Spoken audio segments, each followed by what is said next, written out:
या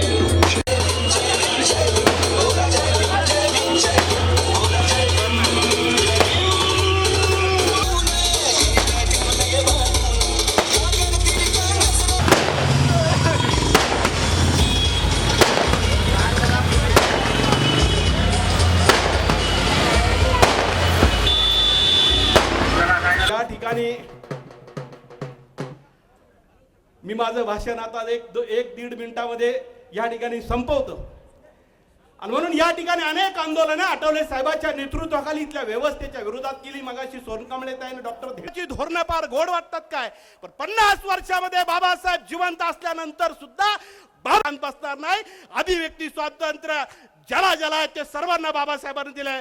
प्रत्येकाला आपला मत आणि भूमिका मांडण्याचा अधिकार आहे आणि म्हणून या ठिकाणी जाता आता साहेब एवढंच सांगेल, बांधकाम कामगार सेनेच्या वतीने आठवले साहेबांचा आम्ही सत्कार करीत आहोत।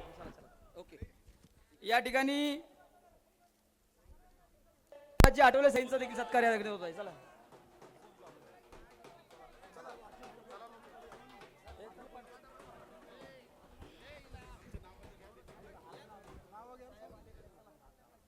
विलास गरोड, भीमराव कांबळे, सत्कार झाला असेल तर ताबडतोब काम करत काही कुठल्या उपाययोजना करू शकले नाही, म्हणून त्यांच्या देशाच्या घटना ह्या तकलादू ठरल्या।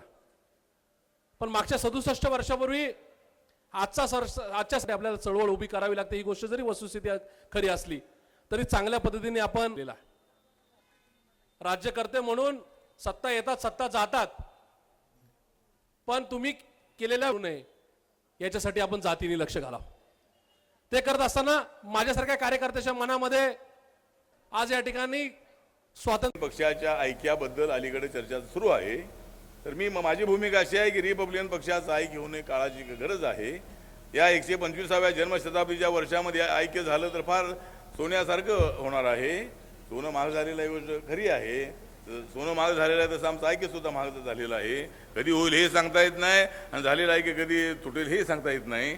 पण यावेळेला मात्र मी सांगतो की माझ्या वतीनं रिपब्लिकन पक्षाच्या ऐक्यासाठी 4 पावलं मागे येण्याची माझी तयारी आहे आणि बाळासाहेब आंबेडकरांनी पक्षाचा अध्यक्ष व्हावं आणि त्यांना नेता व्हायचं असेल त्यांनी नेता व्हावं। मी अध्यक्ष होतो, त्यांना अध्यक्ष व्हायचं असेल तर मी नेता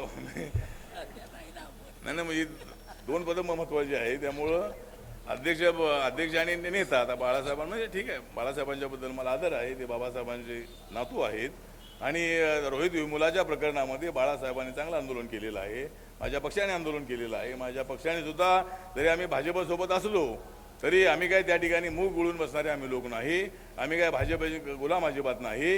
यावेळेला आमच्या